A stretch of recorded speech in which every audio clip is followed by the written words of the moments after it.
இல்லைடா 12:30 மணிக்கு பேசுகிறீங்களே அதை அப்படிம்பார். என்றைக்காவது ஒரு இடத்துல போய் கற்றுக்கலாம் அப்படின்னு போகும்ல, அது மிஸ்கின் சார்ட்டாக இருக்கும். பல கோடி ரூபா மதிப்புள்ள வைரையா எங்கே இருப்பாங்க? நானே நீதி நேர்மை நியாயம் உள்ளம் கருணன்னு வாழ்ந்து நிற்கிறேன் சார். காந்தி கையில் கத்தி கொடுக்குறேன்றீங்க, புத்தர் கையில் புல்லட் கொடுக்குறேன்றீங்க. கொஞ்சம் சுகர் மாத்திரையெல்லாம் போட்டுட்டு ஒரு 11-12 தான் நடக்கும். இந்த மயிலாஞ்சி இந்த படத்தை பற்றி என்ன பேசுகிறது அப்படின்னு இங்கே மேடையில் இருக்கிற எல்லா பெரியவங்களுக்கும் என்னோடய முதற்கண் வணக்கத்தை சொல்லிக்கிறேன். ஒவ்வொருத்தரையும் பற்றி பேசணும்னா நான் 5 வரி பேசுவேன், 10 வரி பேசுவேன், 5 வரி பேசுவேன், 20 வரி கூட பேசுவேன். ஆனால் அடுத்தவங்கெல்லாம் பேசணுங்கிறதுனால வணக்கத்தை சொல்லிட்டு மற்ற விஷயங்கள் பேசிடுவோம்.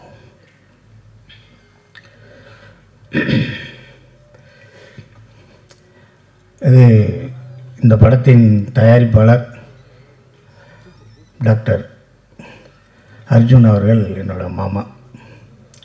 பிரசாத்தில் ஆரம்பித்தது இப்போ தேட்டர் கமலா தேட்டர் வரைக்கும் வந்துருச்சு. வாழ்த்துக்கள் மாமா.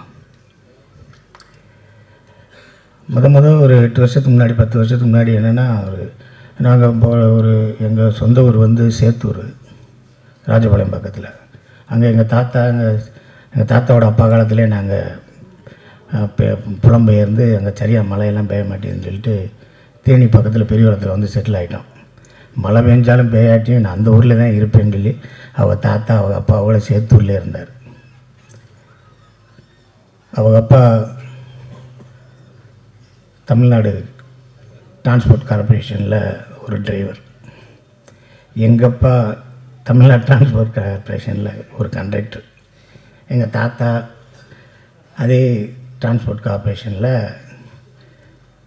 டிரைவரு, எங்கள் சித்தப்பா எலக்ட்ரீஷியனு, எங்கள் இன்னொரு சித்தப்பா அவர் வந்து ஃபோர்மேன்.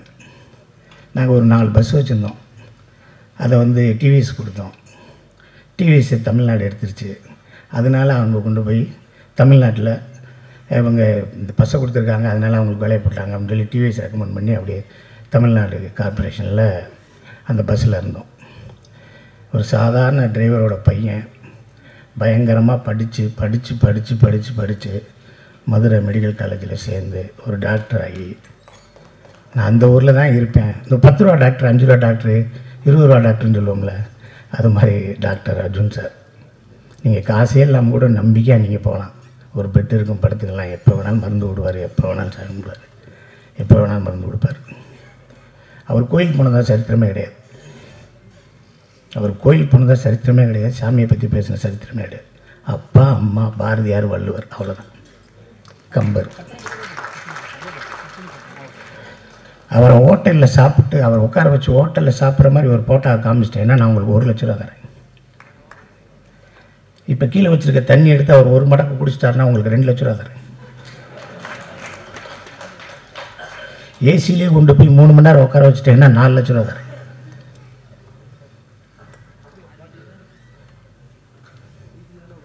எதுவுமே சரி, ஒரு சாதாரண மனிதனை மாதிரி ஒரு சாதாரண மனிதனே கிடையாது. இப்போ ஒரு காமெடி அவர் வார்த்தையில் வருதில்ல, அவங்கெல்லாம் மனித இனத்துக்கு அப்பாற்பட்டவர்கள்னு சொல்லுவார்ல, அது மாதிரி அவரோட தனி மனித ஒழுக்கம் வந்து அவரை மிகப்பெரிய லெவலுக்கு கொண்டு போயிருக்கு. இப்போ கூட நேற்று சென்னையிலேருந்து வந்திருக்காரு, இது சேத்தூர்லேருந்து வந்திருக்காரு. எனக்கு தெரிஞ்சு நேற்றே தயிர்ச்சோறு புளிச்சோறு கட்டி வந்திருப்பாருன்னு நினைக்கிறேன். எங்கேயுமே சாப்பிட்ருக்க மாட்டார், இனிமேலும் சாப்பிட மாட்டார். நீங்கள் ஏதாவது ஒரு அன்பாக ஏதாவது கொடுத்துருங்க, காய் வாங்கி வச்சுட்டு பின்னாடி வச்சுக்கிறாரு, அதுக்கப்புறம் யார்கிட்டயா கொடுத்துருவார். 8 வருஷத்துக்கு முன்னாடி 10 வருஷத்துக்கு முன்னாடி என்னை பார்க்குறாரு. நான் என் குலதெய்வம் கோயிலுக்கு போகிறேன், என்கிட்ட வந்து மாமா எனக்கு ஒரு படம் பண்ணுங்க அப்படின்னாரு. பண்ணிடுவோம் மாமா, எவ்வளோ செலவாகும் அப்படின்னாரு. இவ்வளோ ஆகும் அப்படின்னு. சரி மாமா பண்ணிடலாம். கையில் எங்கள் மாமா என்கிட்ட ஒரு கதை சொல்லுவார். மாமா இந்த கதை வந்து அப்படி இருக்கு மாமா, இப்படி இருக்குன்னு 4 வருஷமாக பேசுகிறோம். இல்லை மாப்பிள்ள, அது வந்து கண்ணை பார்க்குது, காதை பார்க்குது, மூக்கை பார்க்குது, காலை பார்க்குறான், அப்படியே பின்னாடி தான் பார்க்குறேன், ஆனால் மூஞ்சியை பார்க்கல மாப்பிள்ள. மாமா ரொம்ப குழப்பறீங்க மாமானே. அப்படியே போச்சு. எனக்கே நல்லதாக தெரிஞ்சு மாமாவை வந்து நான் அவரை சினிமாவை கூப்பிட்டு வந்து மாமாவுக்கு ஏதோ நல்லது நடந்துச்சுன்னா ஓகே, மாமாவுக்கு ஏதாவது ஒன்றுச்சுன்னா சிங்கப்பள்ளி கரெக்ட் பண்ணி டாக்டர் காலி பண்ணி தாண்டிடுவாங்க. ஆக நான் லேட் பண்ணது கூட மாமாவுக்கு நல்லது. மாமா வச்சு மாமா வந்து படம் எடுக்கிறேங்கனாரு, நான் எடுக்கலை. ஆனால் ஏன் எடுக்கலைன்னா அவர் சொன்ன கதையை நான் பண்ணாதனால நான் எடுக்கலை. ஆனால் அஜயன் பாலாவை சந்திக்கும்போது அஜயன் பாலா சொன்ன கதையை கேட்டிருக்காரு, அவர் தான் எடுக்கிறாரு. அப்போ என் மாமா மேலே எனக்கு கோபம் வருமாறு தான். ஆனால் இருந்தாலும் இந்த மயிலாஞ்சிக்கு அவர் சேர்த்த ஒரு கூட்டணி இருக்க, செலியன், ராஜா சார், ஸ்ரீகர் பிரசாத் இப்படிங்கிற ஒரு மிகப்பெரிய கூட்டணி இருக்குது. இந்த கூட்டணிக்கு வந்து மாமா வந்து எவ்வளோ தூரம் சினிமாவை நேசிச்சுன்னா இந்த கூட்டணிக்கெல்லாம் நல்லது சொல்லுவார் அப்படின்னு ஒரு விஷயம் இருக்குது. சினிமாவை அதிகமாக நேசிக்கிற ஒரு கேரக்டர் அவர், ரொம்ப அதிகமாக நேசிப்பார்.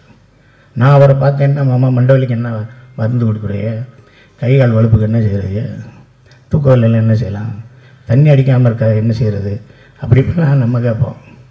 ஆனால் அதுக்கு முன்னாடி மாப்பிள்ளை ஒரு படத்துக்கு எவ்வளோ லென்த் இருக்கும்,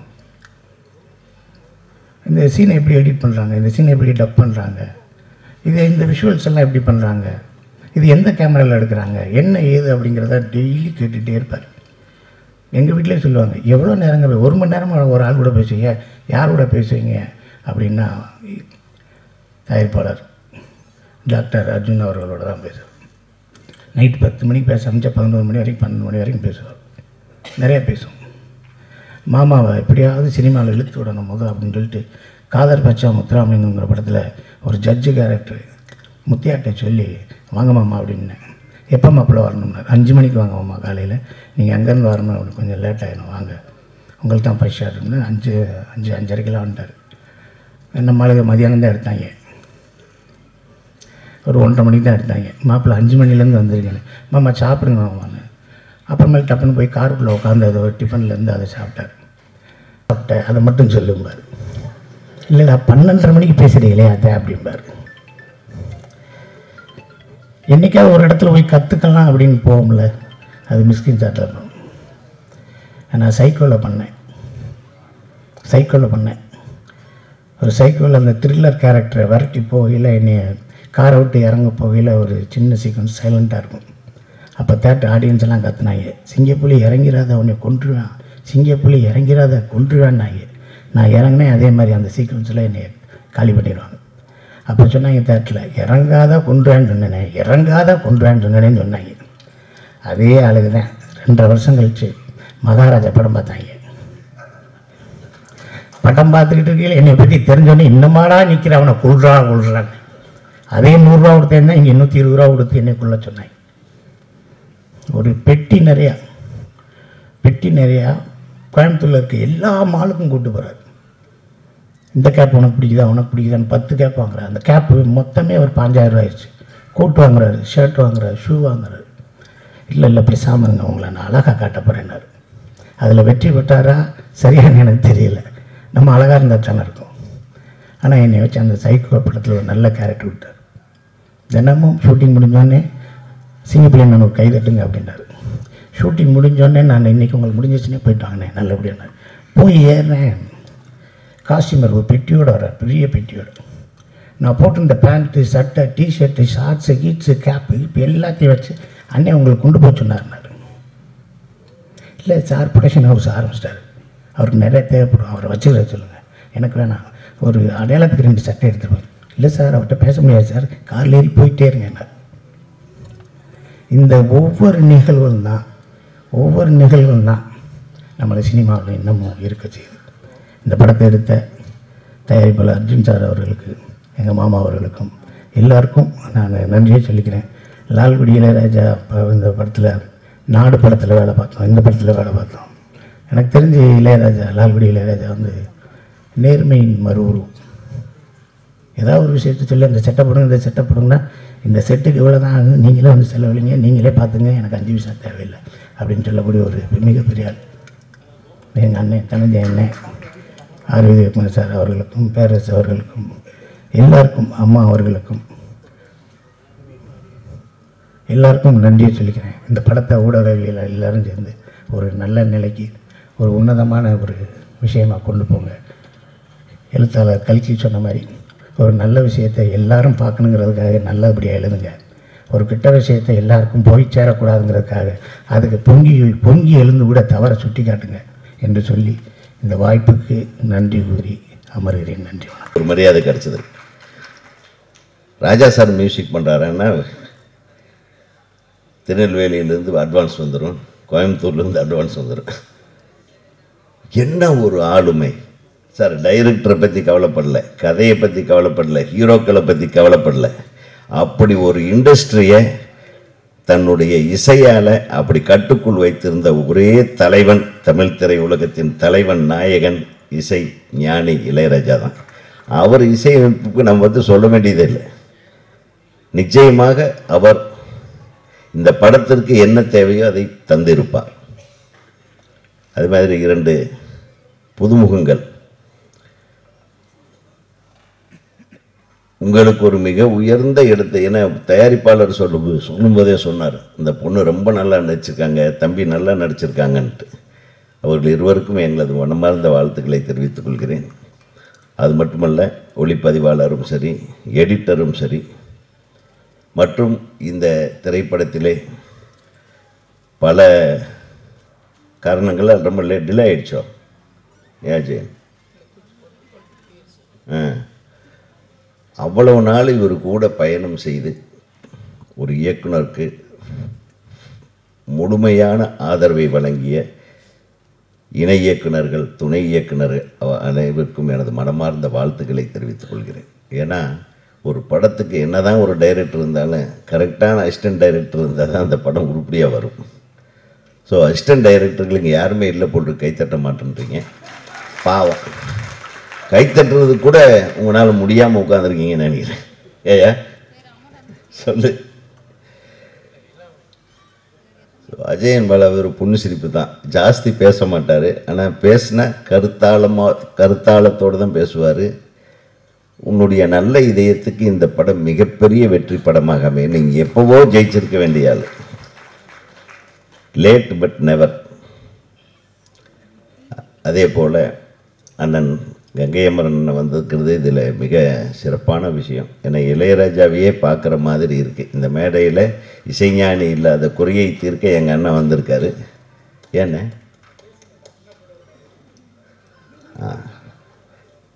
பேசக்கூடாதுன்றதுக்காக தான் சொல்கிறேன். அண்ணனை நான் வந்து 1963 62 நினைக்கிறேன், மேட்டுப்பாளையத்தில் ஒரு பாட்டு கச்சேரி. வெள்ளிங்கிரின்னு ஒரு கேண்டிடேட் நிற்கிறாரு கம்யூனிஸ்ட் கட்சியில். நான் சின்ன பையன், என்னை எங்கள் அப்பா கூட்டிகிட்டு போகிறாரு. எதுக்குன்னா அந்த இசைக்கலைஞர்களுக்கு நீ தான் நூல் மாலை போடணும் அப்படின்னு. அங்கெல்லாம் தறிகள் ஜாஸ்தி, சிறுமுகை அந்த ஏரியாவிலையெல்லாம்.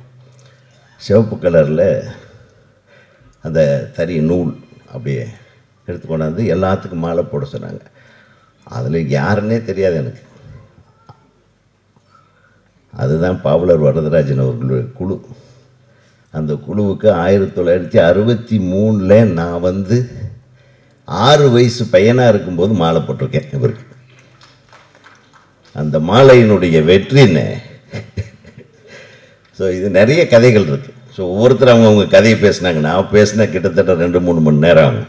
வேண்டாம், என்னை தம்பி அழகாக சில கதைகளை சொல்லி, ஏன்னா நம்மெல்லாம் கூட பரவாயில்ல, ஏதோ சினிமான்ட்டு இதோ எனக்கு அடுத்து இன்னொரு வேலை இருக்குன்னு தம்பி கிளம்பி போனார். அந்த மாதிரி நம்மளும் கிளம்பி போயிடலாம். ஆனால் 6 மாதத்தில் எலெக்ஷன் வரப்போகுது. இனி யார் யாரையெல்லாம் வச்சு செய்யலான்னு பிளான் பண்ணிகிட்டு இருக்கிற என் தம்பி, அவனுடைய ஒவ்வொரு மணித்துளியும் வந்து அப்படி பரபரப்பான மணித்துளி.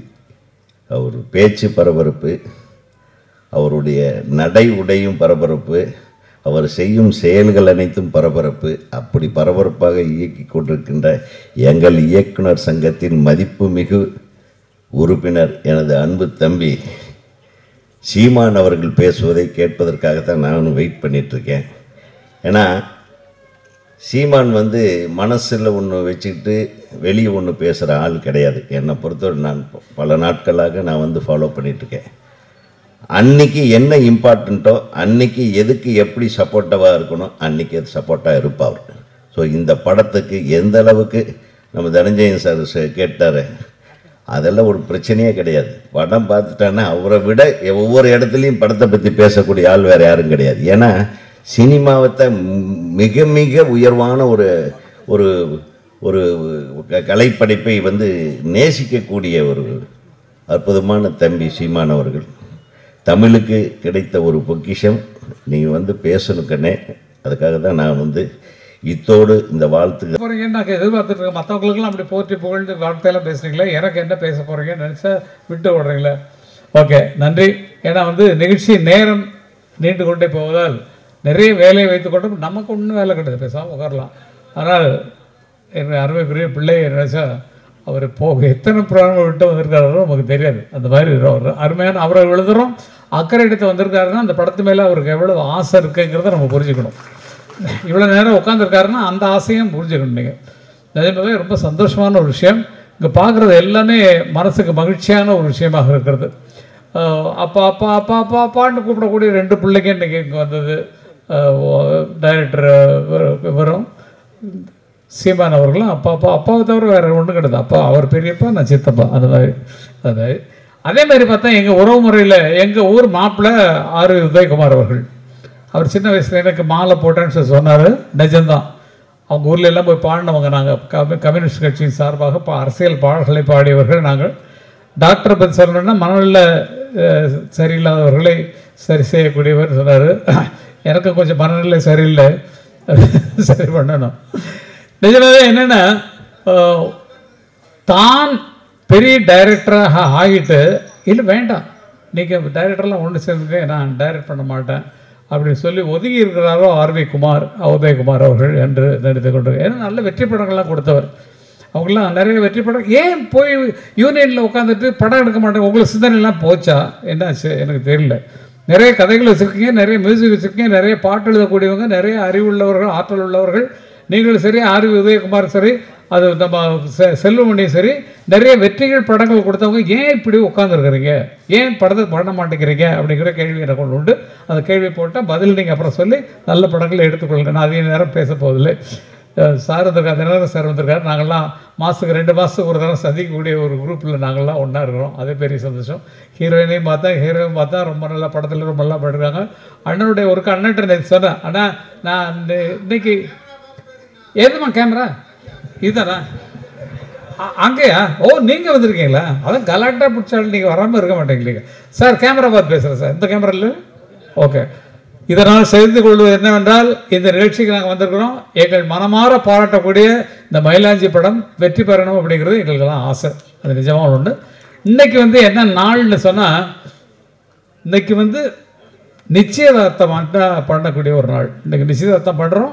ரிலீஸ் அன்றைக்கி தான் முகூர்த்த நாள். அன்றைக்கு அறிவிக்கப்படும், பின்னால் அறிவிக்கப்படும். இன்றைக்கு நிச்சயதார்த்தம் பண்ணியாச்சு. இவங்க நடிக்கிறாங்க, இவங்க பார்ட்டிசிபேட் பண்ணிருக்கிறாங்கன்னு அறிவிச்சாச்சு. படம் ரிலீஸ் அன்றைக்கு தான் திருமண நிகழ்ச்சியாக நடக்கும். இந்த நிகழ்ச்சியில் கலந்துட்டது எனக்கு ரொம்ப பெருமை. ஏன்னா நான் எதிர்பார்த்து காத்து கொண்டிருப்பது அருமைக்குரிய எங்கள் பிள்ளை சீமான் அவர்களது பேச்சை கேட்கத்தான். ஆகவே அவருக்கு நேரத்தை கொடுத்து அவர் பேசுமாறு கேட்டுக்கொண்டு, அது என்ன இன்ட்ரடக்ஷன்லாம் நிறைய வச்சுருக்காங்க, கட்டாகுங்க அப்படின்றாங்க. அந்த கட்டாகாமல் அவர் எப்படி வரவேற்பீங்களோ வாங்க. ரொம்ப நன்றி இந்த நிகழ்ச்சியில் கலந்து கொள்ள என்னை அழைத்ததற்காக அண்ணன் இளையராஜாவுக்கு நன்றி. ஏன்னா அவரே போயிட்டு வரா அந்த நிகழ்ச்சிக்கு அவரும் சொன்னார் நேற்று நைட்டு. ஆகையால் அதுக்காக அண்ணனுக்கு நன்றி. அண்ணன் எப்போதும் அப்படி தான், அண்ணன் இல்லைன்னா தம்பி அங்கே நிற்பேன், அதுக்காக தான். ஓகே, ரொம்ப நன்றி. உங்களை எல்லாம் பார்த்தது உங்களுக்கு இருக்குது. நான் அப்புறம் வரேன்.